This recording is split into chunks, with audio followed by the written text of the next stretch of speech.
২০২২ সালের পর ২০২৬ সালের বিশ্বকাপটাও কিভাবে ঘরে তোলা যায় সেই পরিকল্পনা করে হাঁটছেন লিওনেল স্কালোনি। তিনি দারুণ পন্থায় বিশ্বকাপের স্কোয়াডটা চূড়ান্ত করতে যাচ্ছেন। আর্জেন্টিনার সফল এই কোচের একটা অভ্যাস আছে, তিনি তার বিশ্বকাপের স্কোয়াড গঠন করার জন্য বিশ্বের বিভিন্ন ক্লাবে ঘুরে বেড়ান। সেখানে আর্জেন্টাইন ফুটবলাররা যারা আছেন সেই ফুটবলারদের উপর বিশেষ নজর রাখেন, তাদের খেলা দেখেন, এরপর সেখান থেকে তার স্কোয়াডে বেছে বেছে এনে চূড়ান্ত করে থাকেন এই কোচ।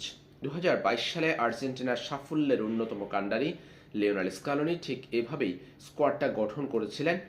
অনেক ফুটবলারকে তুলে এনেছেন স্কোয়াডে, যাদের কথা এর আগের বছরগুলোতে আমরা শুনতে পাইনি।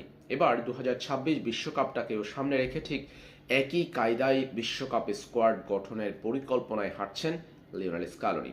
আর্জেন্টিনার একাধিক গণমাধ্যমে আমরা শুনতে পেয়েছি বিশ্বকাপের ২৬ সদস্যের চূড়ান্ত স্কোয়াড নাকি এরই মধ্যে গঠন করে ফেলেছেন লিওনেল স্কালোনি। তবে স্কালোনি জানিয়েছেন এমন কিছুই হয়নি, তিনি এখন পর্যন্ত একটা প্রাথমিক স্কোয়াড গঠন করেছেন। বিশ্বের বিভিন্ন ক্লাবে খেলা আর্জেন্টাইন ফুটবলারদের উপর লম্বা সময় ধরে নজর রেখে তিনি ৫০ সদস্যের একটা প্রাথমিক স্কোয়াড গঠন করেছেন।